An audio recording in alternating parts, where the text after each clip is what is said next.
دنیا میں سب سے پہلے عورتوں کے حقوق کی بات ہم سب کے پیارے نبی آخری نبی محمد مصطفیٰ صلی اللہ علیہ وآلہ وسلم نے کی.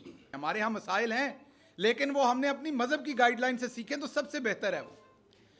تو مریم صاحبہ تو نکلی تھیں عورتوں کا حقوق دلوانے, اور ہوا کیا کہ پی ٹی ایم نے عورتوں کو جلسے میں آنے کی اجازت نہیں دی, اور جب میڈیا نے پریشر ڈالا تو بھونڈا جو آگے سے ایک بہانہ بنایا کہ کرونا کی وجہ سے عورتوں کو نہیں آنے دی, حالانکہ جو نمبر ہیں پوری دنیا میں اس میں عورتیں مردوں کی نسبت تھوڑی سی محفوظ ہیں.